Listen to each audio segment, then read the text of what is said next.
Okay, so it sounds like we have a date and a venue for the Battle of Britain, Anthony Joshua v Tyson Fury. Now, it's very heavily rumoured that it's going to be on November the 14th in New York. And to quote Nate Diaz, hey, I ain't surprised, motherfuckers. As soon as I saw Tyson Fury walk out for UFC Freedom 250, I was like, okay, here we go. Now, for anyone who doesn't know, Tyson Fury was banned from entering America for the best part of 4 years due to his affiliation with Daniel Kinahan and the Kinahan crime cartel, as were certain members of his family and members of boxing media.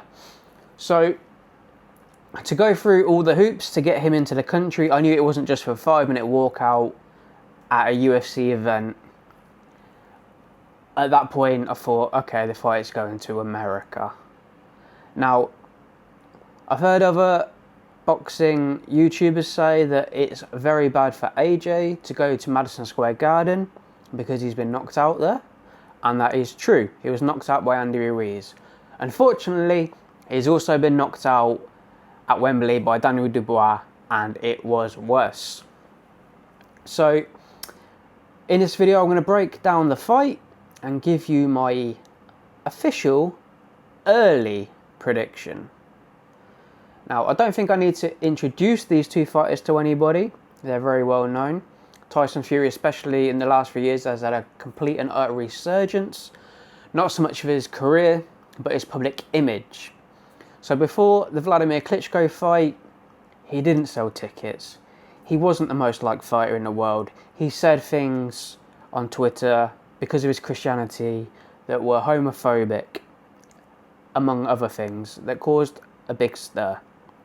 Now, since he ballooned up to 28 stone and then lost the weight, came back, had 2 warm-up fights, and then went and fought Deontay Wilder and boxed his head off and was robbed on the scorecards, he has become a national hero, and rightly so, because that is a tremendous achievement. Anthony Joshua has always been the golden boy of boxing, British boxing. He has done things for the sport in his country that no one else has ever done. He normalised selling out football stadiums for boxing matches. That is unheard of. There's been a few fights over the years, Carl Froch, George Groves, Nigel Benn, Chris Eubank, Frank Bruno, Mike Tyson, etc., that have happened in football stadiums. But to do it on the regular for almost every fight, unheard of. Now, the reason it's going to be in New York is because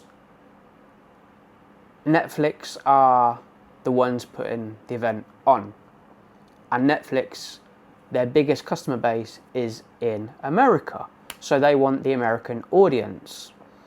So us Brits who have our beloved heavyweights battling it out in the Battle of Britain, we're going to have to suffer, unfortunately.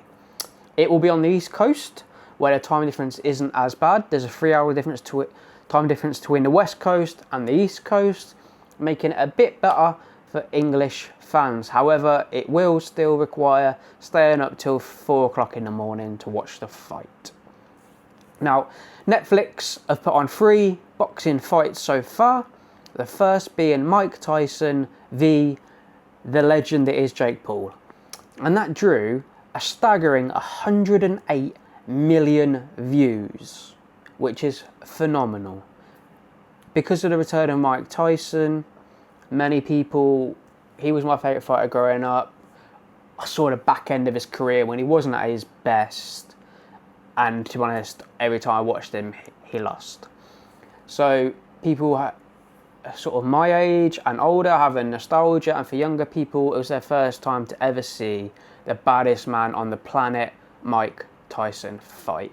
Unfortunately, it was kind of an exhibition, and Mike was, I think, 58 years old or something, 56 or 58 years old, was in ill health and was clearly pulling his punches anyway so that he didn't knock Jake Paul unconscious. Now, in fair dues to Jake Paul, he did not take advantage when Mike Tyson tired later in the fight, and he didn't put the hurt on him, and I I don't respect him, but I respect him a little bit for that. So now the second biggest fight on Netflix was Canelo v Crawford, and that drew 41 million views. Again, incredible numbers. So that was, Canelo is Mexican, but he has fought the majority of his latter part of his career in the United States on Mexican Independence weekend, May and September, kind of every year. So the Canelo and Crawford fight, I'm trying to imagine if a fight that was so important in America like that happened in England. There would be outrage. There would be absolute outrage. But we're going to have to deal with our fight going stateside. So Jake Paul fought Anthony Joshua, and that drew 33 million views on Netflix, which did a lot for Anthony Joshua's American profile, because previously, the one time he had been to America, he lost to Andy Ruiz, which was a shock. However, that was on the aesthetics and how they looked. Andy Ruiz is not a bad fighter, and I told people at the time, AJ should win the fight, but Andy Ruiz has very, very fast hands and he throws combinations. Please go watch the Joseph Parker fight. He might well have won that if it wasn't in New Zealand. He didn't have a signature win, he didn't have a great resume, he looked fat, he looked small, he looked like it was going to be easy work. But he can take a shot, as you saw with Anthony Joshua. He hit him with a 1-2, which knocked him down. He got back up. He actually looked surprised that he got knocked down for the first time in his career. And then Anthony Joshua throws a right hand that nearly turns his head around like The Exorcist, and he ate it. And at that point, I was like, okay, right. And then 20 seconds later, they exchange. Andy Ruiz throws a left hook. It hits AJ right in the temple. His equilibrium's gone, and he does not recover throughout the whole fight. The fight goes another 4 rounds. I think he's knocked down like 5 times. From body shots, head shots. He's all over the place, scrambling all over the place, and it was rightfully stopped when it was. So that was the one time AJ fought in America, he lost. So he didn't captivate the American audience with that performance, obviously. But Madison Square Garden was sold out for that event. Now, will it sell out for this? I'm really intrigued to know people's opinions. Will British people travel to America, to New York, which is a very expensive place to stay, and pay what will be very expensive tickets to watch a fight that is 10 years past its sell-by date? This fight should have happened many times. This should be a trilogy fight. This should be the 3rd fight they're having, but it's not. There was a time when Anthony Joshua held the WBO, the WBA, and the IBF title, and Tyson Fury held the WBC, and they could have done it for undisputed, which would have been huge. Unfortunately, Tyson Fury had to go through arbitration to have a 3rd fight with Deontay Wilder, which turned out to be the best fight of that trilogy. But so Tyson Fury is an exceptional boxer, always has been, but he doesn't move how he used to. He still has the punch variety, yet the punches are a bit slower, the jab's not quite as snappy, but the accuracy is still there. The defence isn't quite what it was. He can't bamboozle people like he did when he fought Vladimir Klitschko when he was in his prime. And that is a fight that, again, was considered a massive shock at the time, Fury beating Klitschko. Again, I didn't think it was. Tyson Fury didn't have the wins. And one of the main reasons he didn't have a signature standout win was he had 2 fights with David Haye, which were both cancelled. The first fight was cancelled on a cut to David Haye's eye, which interestingly was caused by Filip Hrgovic, who's fighting Moses Atalma later this month. If you want me to break that down as well, I can do. And after that, after it was rebooked, he injured his shoulder and was out for, I think, 3.5, 4 years. Now, I had tickets to both of them fights. I was a very, very big David Haye fan. I was absolutely gutted. But it hindered Tyson Fury's career because he was unable to go into the Vladimir Klitschko fight with a resume that gave him sort of like people giving him a chance, basically. Everybody wrote him off. Klitschko did what Klitschko did. He was champion for 10 or 11 years. It was very simple. Jab, right hand grab, jab, right hand grab, but it was effective. So Tyson Fury absolutely bamboozled Vladimir Klitschko, and he won the belts and became champion. Unfortunately, after that, he failed a drugs test, and people in boxing media aren't allowed to talk about it. However, he did. That's when he ballooned up to the weight afterwards. He was out for ages. When he came back and when he was looking to make a comeback, he went through the process of getting a British boxing licence again, and part of that process was serving a backdated 2-year ban for the boar meat that he apparently consumed. Nothing to do with performance enhancing drugs. So, it's been a week and a bit since they both fought last weekend, so I think now is the time to unpack it. Now, I was at the Tyson Fury Marius Vak fight in Pattaya, Thailand. I have some clips on the shorts of my YouTube page if you want to have a look. There's only a few, as I was there to watch the fight and not to film it. However, it wasn't that impressive, but I think we have to contextualise it. It was a glorified spar. It was an exhibition. It was just keeping the rust off. He was never in any danger. There was moments where he looked alright. He put some nice combos together. He landed some nice uppercuts, some nice left hooks. And these are shots that potentially will cause Anthony Joshua problems. So, after that fight, a lot of people go, wow, Anthony Joshua's going to go through this guy. 24 hours later, Anthony Joshua fights Christian Prenga, who nobody had ever heard of. He was ranked number 2 in Albania. And within 20 seconds, he catches a little shot, not a hard shot, on the chin. He was looking away, hits the ground. And AJ does unfortunately not have powers of recovery like a Tyson Fury. So he spends the rest of that round getting punched all over the place, but hanging on for dear life at times and surviving. And in the second round, Prenga didn't do anything. And Anthony Joshua was able to recover and score a highlight reel style knockout, which was great. However, I look at our first round and I look at him walking to the ring. I look at him before the fight. I look at how he was after the fight. And I look at many things. And to me, that isn't a guy that should be in a boxing ring. We are only 9 months removed from him going through a tragic accident in which 2 of his closest friends died in the same car that he was in when it crashed. Now, everybody reacts to trauma and grief differently, but that is one hell of a burden. I can only talk from my experience of losing my father. After that, everything for a long period of time sort of seemed pointless. I had always wanted to go out to Malia to do a season working there, doing a bit of PR work, working in bars, etc. And I did that, trying to get away from what I was having to deal with at home.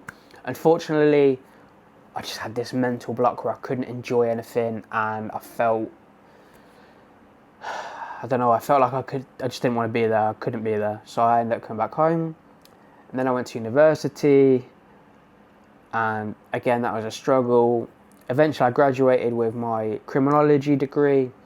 I didn't go to the graduation because I thought, what's the fucking point if my dad's not there? I then got my master's degree in law, which was an incredible achievement for someone who's not academic like me and went to a school where I barely got 5 C's at GCSE. Again, I didn't go to the graduation because I thought, what's the fucking point? My dad's not there. Now, like I said, I can only talk about my experiences, but I can imagine AJ in a ring looking down at seats where his friends used to be and they're not there. And that has to have an impact on you. It just does. And there's an element of, yes, you want to fight and you want to fight in there for their memory and you want to fight for them. But he looks so vulnerable. He looks so vulnerable, fragile. And not physically, he's a specimen, he's an Adonis. Like, he always looks incredible, but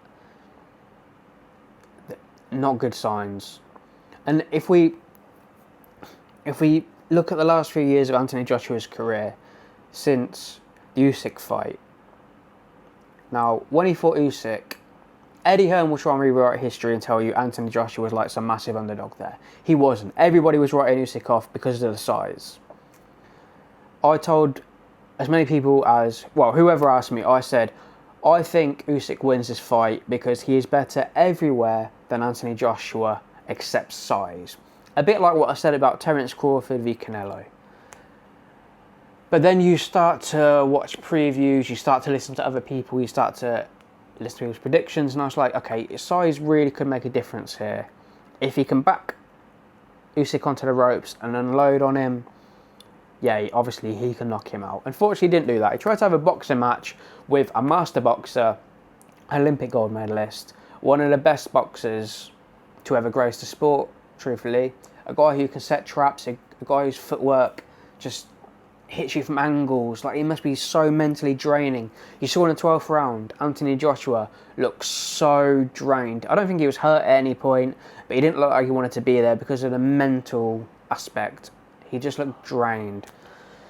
So, since then, obviously had the rematch. It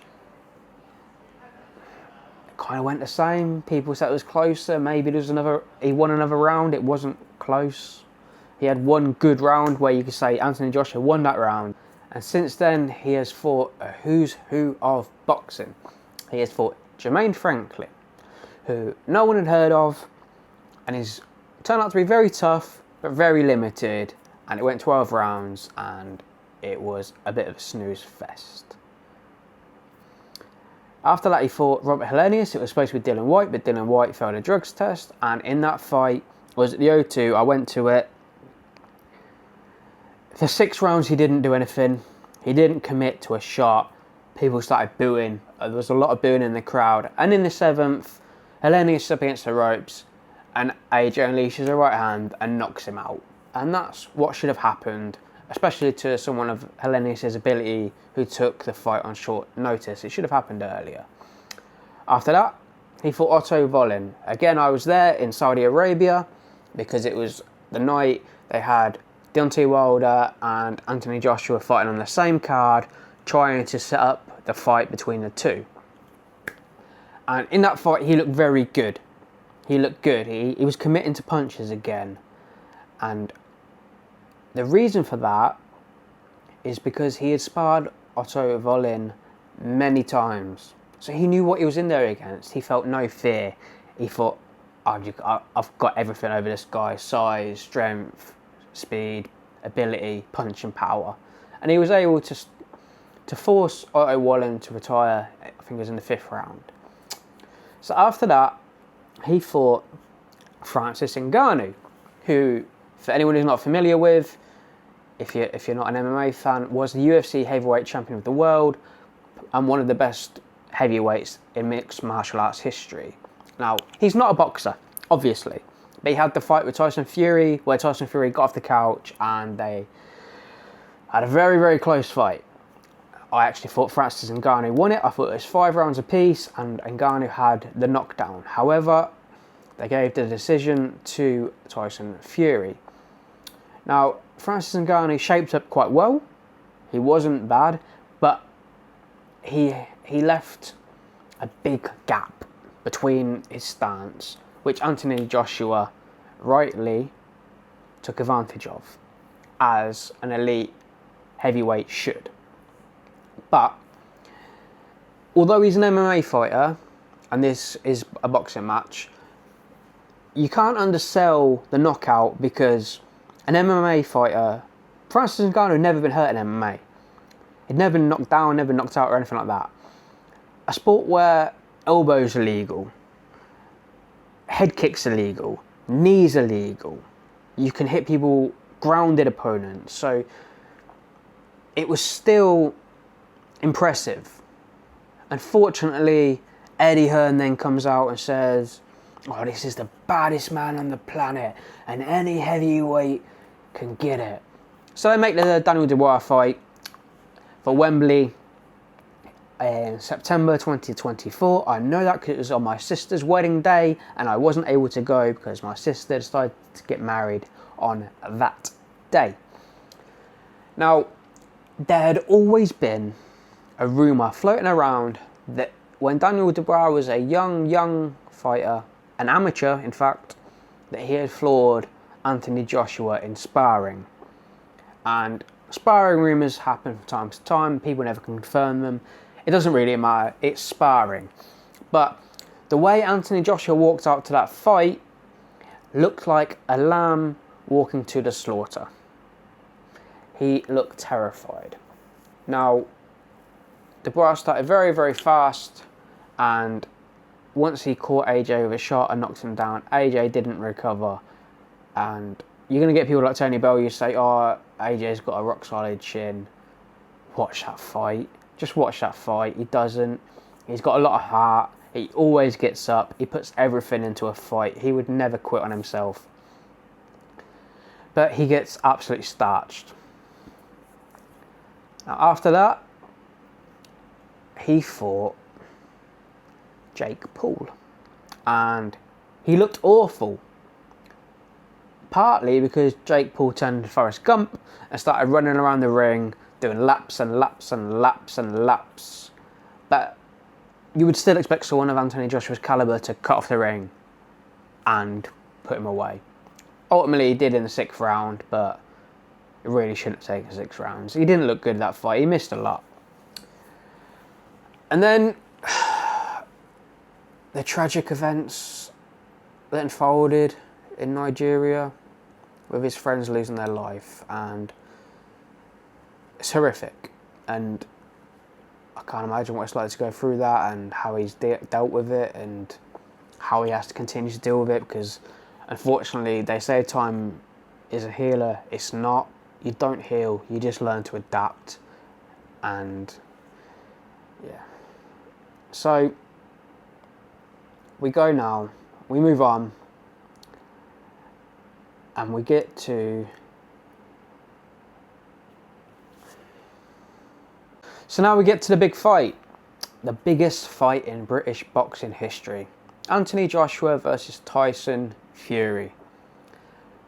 And it's well past its sell-by date. And I'm intrigued. I'm intrigued at how many people... If it was at Wembley, would you go? Please leave a comment. Would you go? If it's in New York, which is looking like it's going to be, would you go? Do you think Americans are invested in it? Do you think it's going to sell out? Do you think it's going to do these crazy numbers on Netflix, which they're hoping, and the reason they put it in America so they can get maximum viewership in America and the UK? Personally, I'm not sure. I think it's still a big fight. I think both have a profile in America, but boxing isn't a big sport in America now compared to others. It's just not. You've got so many different sports in America that even college football, like imagine your university playing football in a stadium with 50,000 people, and it's on TV, it's on ESPN, and millions of people watch it. College football is bigger than boxing now, as well as American football, baseball, basketball, NHL, and whatever rodeo, whatever sports they have now in America that are bigger than boxing. So I don't know how it's going to be received. I can give you a breakdown. Now, at no point in the potentialness of this fight happening have I ever thought Anthony Joshua was going to win the fight. I want to clarify that. I just don't see how he does. The Tyson Fury that we have now is the most beatable version of Tyson Fury. However, the Anthony Joshua we have now is miles off the Anthony Joshua we used to have. When he came through and he was sort of 16 stone and he was throwing combinations like a young Mike Tyson, with blistering hand speed, a ridiculous power. He was such an amazing fighter to watch. And then he fought Klitschko, and it was one of the best fights I've ever been to, one of the best fights I've ever seen. They're so dramatic. But he got clipped. He got hurt for the first time, knocked down for the first time anyway. Dylan White hurt him with a left hook, but he got knocked down for the first time. And then after that, he gassed himself out really badly. And there was a period of 5 rounds where he had nothing going through his body other than lactic acid, where he could barely throw shots. And Klitschko didn't finish him. And the 11th round, AJ got the knockout with that tremendous uppercut that nearly took Klitschko's head off. You've seen the memes. And then a left hook which knocked him out. And that, like Adam Smith said, lift off for AJ, and he went into the stratosphere. That guy doesn't exist anymore. Since then, since the Anthony Ruiz fight, he looked hesitant to commit to punches. Since the Usyk fight, it's like he's trying to reinvent the wheel and become some sort of boxer. He isn't that guy. The only way I could ever see AJ winning this fight is if he went back to the sort of the Dylan White fight, the Dominic Breazeale fight, them sort of performances where it was a street fight. He just went at you. It was just a fight. He just wanted to beat you up. That's the only way. Otherwise, Fury's gonna jab him. He's gonna hit him with uppercuts. He's gonna hit him with left hooks. He's gonna hit him with straight rights. And I'm very, very worried that it could be an early night for Anthony Joshua and quite a sad ending to his career. I really do worry about that. So ultimately, my prediction for the fight is Tyson Fury by knockout in rounds 4 to 6. And I kind of hope I'm wrong. I just don't see how AJ wins the fight. And thank you for watching. It means a lot. If you could please like and subscribe.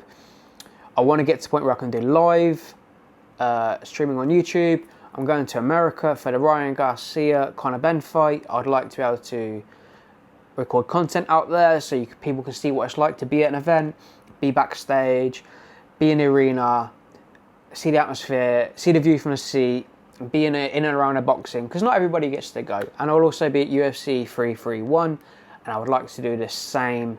So if you could please like and subscribe, thank you very much.